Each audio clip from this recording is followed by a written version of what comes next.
Morning students, आज हम पढ़ेंगे फोकस दूरी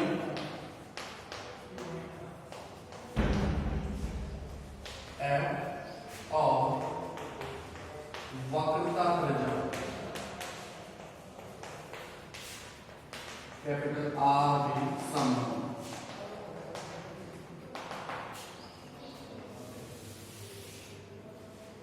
इंपॉर्टेंट टॉपिक है, ध्यान से देखना। सबसे पहले हम लेते हैं एक आउटर, ये है इसका मुख्य। अब हम क्या करते हैं, इस दर्पण के ऊपर बाईं ओर से कोई प्रकाश की किरण आपतित कराते हैं। ये प्रकाश की किरण आ रही है जिसको नाम दे दिया हमने ए। ये इसका ध्रुव है पी। जैसे ही इसके ऊपर आपतित होती है तो परावर्तन के बाद कहां से गुजरती है, मुख्य फोकस एफ से गुजरती है। ठीक है, इसको नाम देते हैं ए बी, ये एक्स, ये एक्स डैश। अब आपतित और परावर्तित किरण के बीच में ये डाल देते हैं अभिलंब। अभिलंब के साथ इसको नाम दे देते हैं ए। ये कोण आई और ये कोण आर। ठीक है, अब देखिए, अब हम स्टार्ट करते हैं कि यहां पर परावर्तन के नियम हमने आपको पढ़ाए थे। परावर्तन के नियम क्या क्या नियम थे? नंबर 1, आपतित किरण, परावर्तित किरण और अभिलंब तीनों एक ही तल में स्थित होते हैं। दूसरा, आपतन कोण आई और परावर्तन कोण आर दोनों का मान समान होगा। तो यहां स्टार्ट करते हैं हम परावर्तन के नियम से। कौन सा नियम लेना है? दूसरा नियम लेना है। और दूसरा नियम क्या है? कोण आई बराबर है कोण आर। कोण आई बराबर है कोण आर। और इसको दे दी हमने समीकरण नंबर 1। ठीक है, अब आगे चलते हैं। अब यहां पे देखो, ए बी और एक्स एक्स डैश दोनों कैसी हैं? समांतर रेखा। कैसी हैं? समांतर। यहां ए बी और एक्स एक्स डैश परस्पर समांतर समांतर रेखाएं। A B X X dash दोनों परस्पर कैसी है? समांतर। और बी सी इनको क्या कर रही है? प्रतिच्छेद कर रही है। दोनों रेखा क्या कर रही है? प्रतिच्छेद। तथा बी सी इन्हें परस्पर प्रतिच्छेद कर रही है।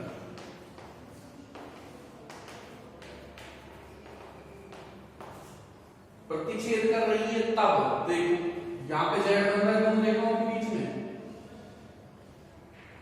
जेड बनता है और जेड की जो अंदर वाले कोण होते हैं दोनों कैसे होते हैं? समान होते हैं। और इन्हें क्या कहते हैं? एकांतर। ये वाला कोण और ये वाला कोण दोनों कैसे होंगे? समान। तब कोण आई और कोण आई नाम देने चाहिए इनको ए बी सी। कोण ए बी सी बराबर होगा कोण बी सी पी या एक्स।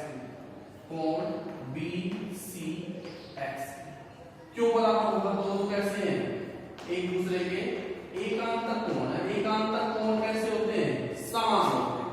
और इसका मान भी क्या होगा? कोण आई। और इसका मान भी क्या होगा? कोण आई। और ये देते हैं समीकरण नंबर 2। समीकरण 1 ये है, समीकरण 2 ये आ गई। अब समीकरण 1 और 2 की क्या करते हैं? हम तुलना कर देते हैं।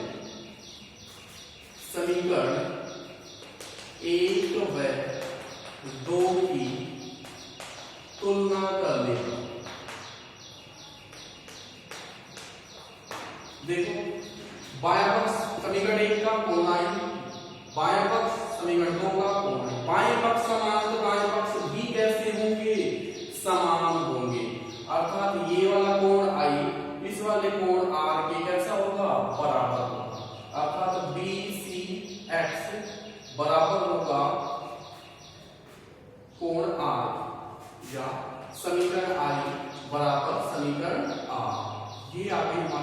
और यहाँ पे जो आई कोण कौन सा है, ए बी सी नहीं है, यहाँ पे जो कोण आई है वो बी सी एक्स है, लिख देना चाहिए यहाँ पे।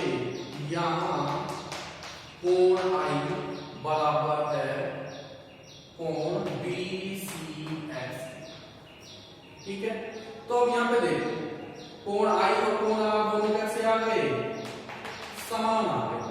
और किसी यहाँ पे अब लेते हैं हम त्रिभुज बी सी एफ, त्रिभुज कौन सा ले रहे हैं, बी सी एफ। ये रब कर देता हूं, यहां तक आ गया समझ में।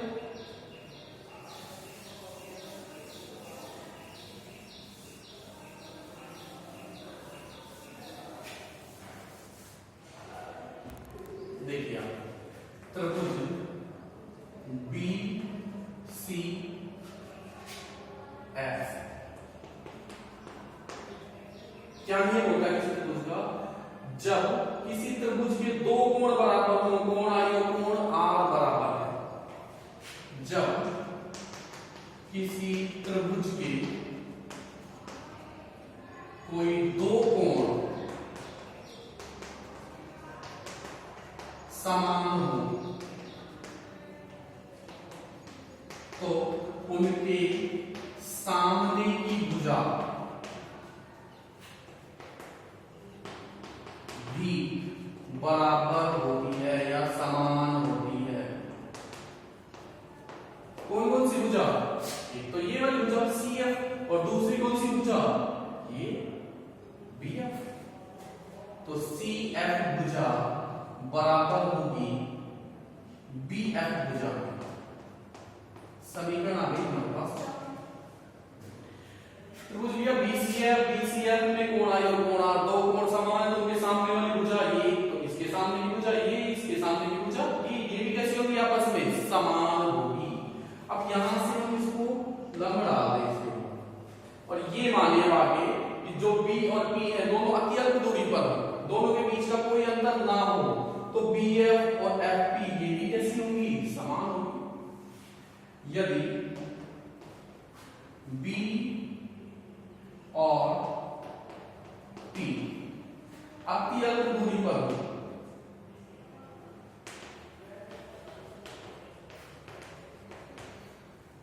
ये बिंदु हम यहां पे ले आए तो इसमें कोई फर्क होगा, कोई फर्क नहीं होगा, दोनों कैसे होंगे, समान होंगे।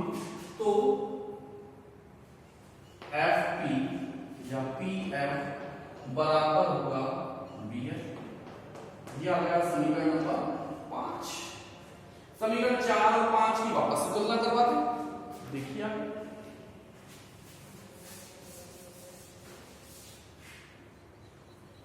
समीकरण 4 व 5 की तुलना करवाने पर,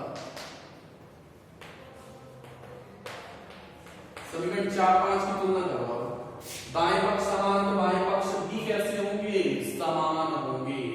तो यहाँ पे सी एफ बराबर होगा पी एफ। समीकरण नंबर हमारे पास आ गई 6। सी एफ और पी एफ दोनों कैसे होंगे, समान होंगे। आगे देखिए उपरोक्त किरण चित्र क्या कहता है किरण चित्र, ये जो सीपी है इसे हम ये लिख सकते हैं सीपी बराबर सी एफ प्लस में सी एफ प्लस में पी एफ या एफ पी। और समीकरण 6 से, समीकरण 6 से सी एफ और पी एफ दोनों कैसे हैं, समान। तो क्या लिख सकते हैं, सीपी बराबर सी एफ और पी एफ दोनों समान है तो इनको एक जैसा लिख ले, पी एफ प्लस में पी एफ या 2pf इसके बराबर है सीपी के। ये क्या कहलाती है, वक्रता केंद्र से ध्रुव के बीच की दूरी r कहलाती है, वक्रता त्रिज्या कहलाती है। ये दूरी तो क्या है, r pf। मुख्य फोकस और ध्रुव के बीच की दूरी ये तो कहलाती है r, और ये दूरी कहलाती है फोकस दूरी f to f। तो ये संबंध आ गया r बराबर 2f, या फिर लिख सकते हैं f बराबर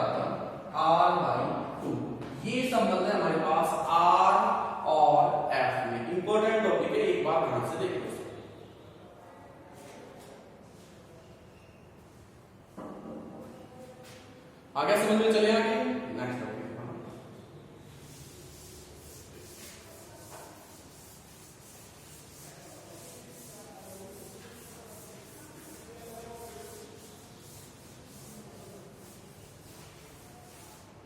हमारा नेक्स्ट टॉपिक है रैखिक आवर्धन।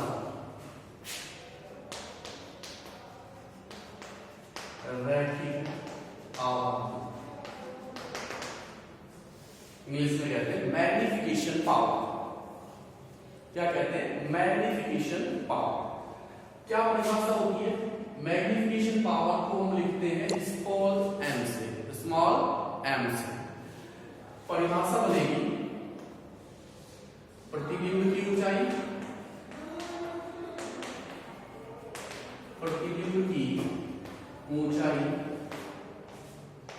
तथा बिंब की ऊंचाई। प्रतिबिंब की ऊंचाई बटा में बिंब की ऊंचाई, दोनों का जो अनुपात हो वो किसके बराबर होता है? रैखिक आवर्धन के बराबर होता है। परिभाषा बन जाएगी किसी प्रतिबिंब की ऊंचाई और उस वस्तु या बिंब की ऊंचाई का जो अनुपात होता है वो किसके बराबर होता है? रैखिक आवर्धन के बराबर होता है।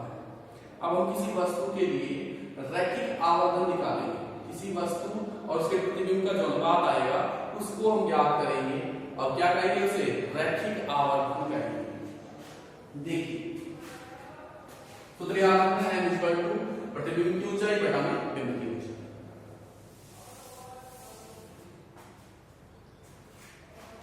सबसे पहले हमें अवतल दर्पण ढूंढना। अवतल दर्पण का ये है मुख्य अक्ष, मुख्य फोकस F, वक्रता केंद्र C। अब हम वस्तु, और ये है इसका ध्रुव C। हम वस्तु लेते हैं यहां पे, ये है वस्तु A। वस्तु के A सिरे से जब प्रकाश की किरण इसके ऊपर आपतित कराते हैं, प्रकाश की किरण यहां पर मुख्य अक्ष के समांतर आ रही है तो नियम नंबर 1 लगाएंगे। कहां से गुजरेगी परावर्तन के बाद? ये गुजरेगी मुख्य फोकस से, पहली बात। दूसरी बात, जब कोई प्रकाश की किरण जितने आपतन कोण से इसके परावर्तित होती है उतने ही परावर्तन कोण से परावर्तित हो जाती है। दूसरी बात। नंबर 3, जब कोई प्रकाश की किरण वक्रता केंद्र से इसके ऊपर आपतित होती है तो परावर्तन के बाद ये उसी पथ से वापस लौट जाती है, लौट गई।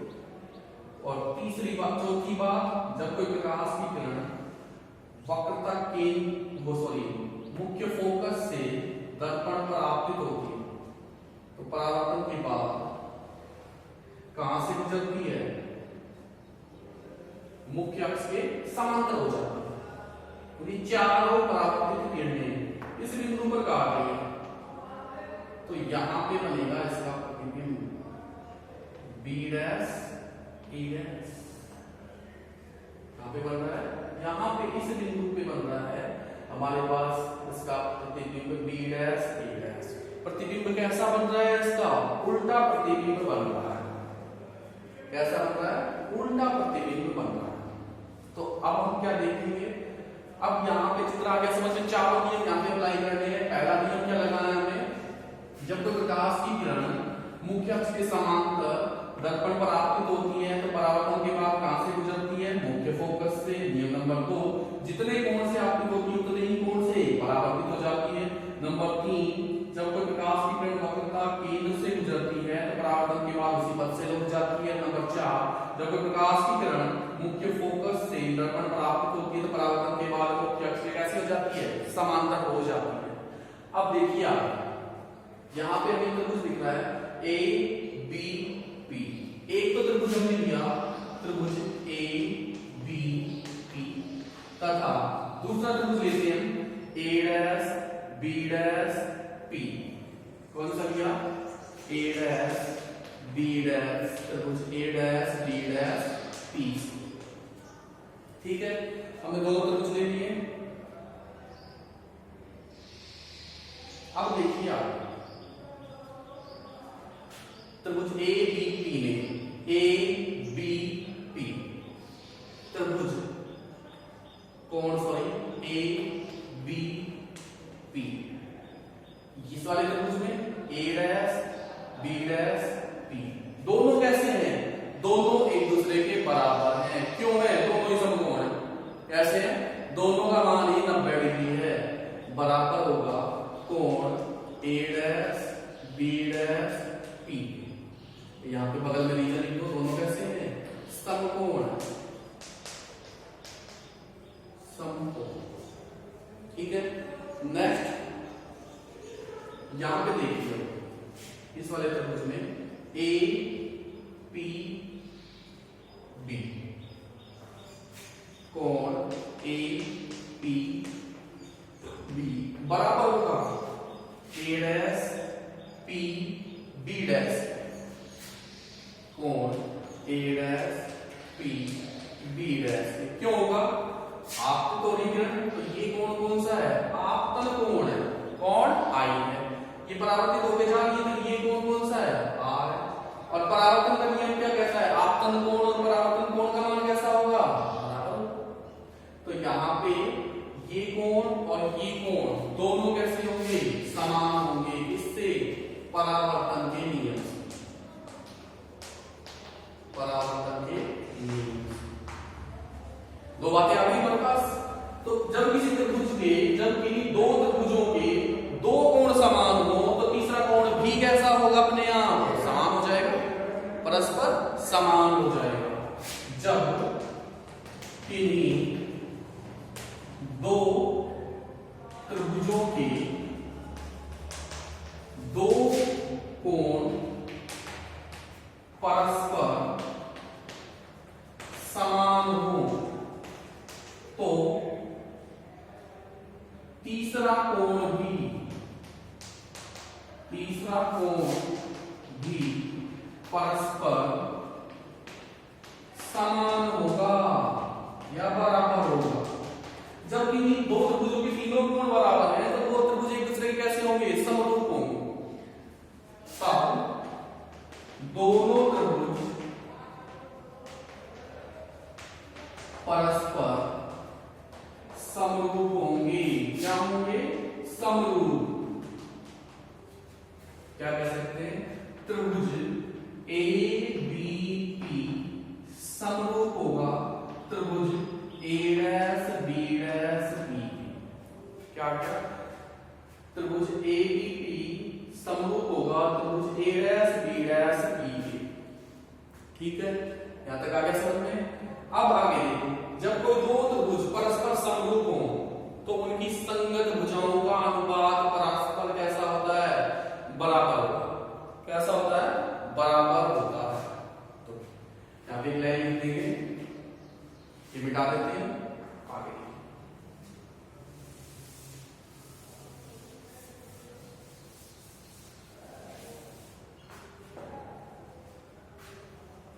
दो परस्पर समरूप त्रिभुजों की संगत भुजाओं का अनुपात, संगत भुजाओं का अनुपात भी परस्पर समान होता है। कैसा होता है? समान होता है। देखिए बात, संगत भुजाएं हमें तो त्रिभुज लेना है ए बी पी और A dash B dash P. A B के संगत भुजा कौन सी है? A dash B dash. तो A B upon A dash B dash. क्या क्या? A B upon A dash B dash. इस वाले त्रिभुज की कौन सी भुजा लेंगे? बी पी बराबर होगी बी पी अपॉन इसके बटा में B dash P. B dash P के बराबर आ जाए।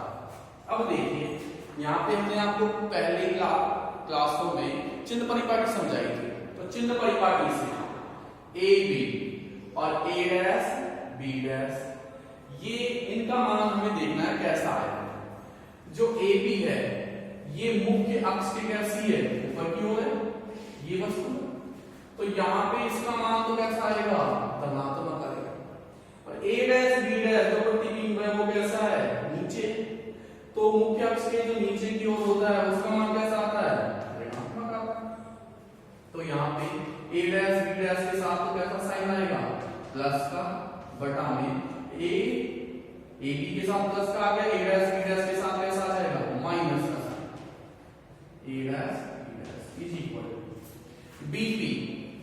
देखो आपको बताया था दर्पण की इस तरफ जो भी हो, बाईं तरफ हो, वो सारी की सारी कैसी होती है, नेगेटिव होती है।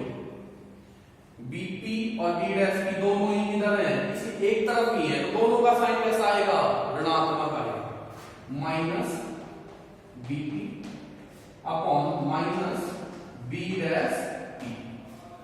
इससे आगे हम देखते हैं, प्लस का गुणा करेंगे तो वापस होगा आएगा ए, ये क्या आएगा, माइनस का ए डैश बी डैश बराबर, माइनस से माइनस क्या हो गया, कैंसिल हो गया, क्या आ गया हमारे पास, BP upon B dash P, क्या आ गया, BP upon B dash P. अब देखिए आप बीपी और बी डैश पी की वैल्यू बतानी, यहां पे वस्तु रखी है, ये है ध्रुव पी, वस्तु और ध्रुव की जो बीच की दूरी होती है वो कहलाती है बिंब दूरी, और इसे हम किससे प्रदर्शित करते हैं, स्मॉल यू से प्रदर्शित करते हैं। किससे प्रदर्शित करते हैं, स्मॉल यू से। यहाँ पे बन रहा है प्रतिबिंब ध्रुव, जो भी दूरियां नापी जाएंगी सारी की सारी कहां से नापी जाएंगी, ध्रुव से नापी जाएंगी। तो ए डैश बी डैश इसकी पी से जो दूरी होगी वो कहलाएगी प्रतिबिंब दूरी, और इसे किससे लिखेंगे हम, स्मॉल वी से प्रदर्शित करेंगे। तो क्या आ जाएगा हमारे पास, लिख लीजिए A B upon minus A dash B dash बराबर बीपी का मान कितना है, यू, बी डैश पी का मान कितना है, वी। आ गया। हमने सबसे पहले रैखिक आवर्धन की जो परिभाषा बताई थी, अब वहां पे पहुंचना है हमें वापस। देखिए मिटा देते हैं इसे,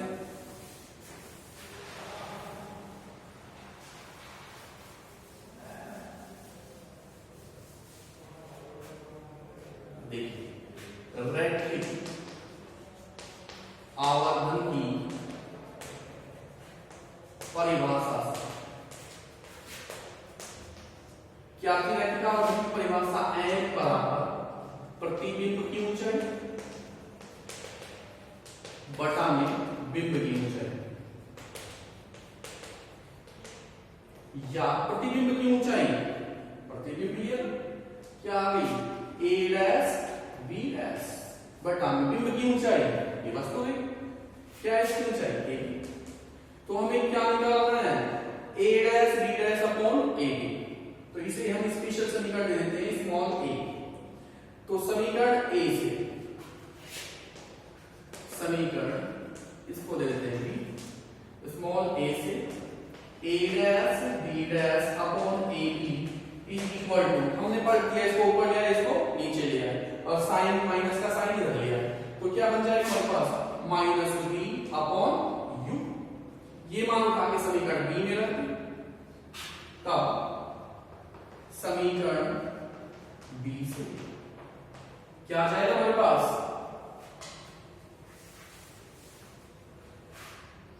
एन बराबर A dash B dash upon A B is equal to minus B upon U. ये है इसकी रैखिक आवर्धन, जो हम अवतल दर्पण लेकर चल रहे थे उसकी जो रैखिक आवर्धन आती है वो कैसी आती है, ऋणात्मक आती है। क्या सूत्र आता है इसका, माइनस बी अपॉन यू।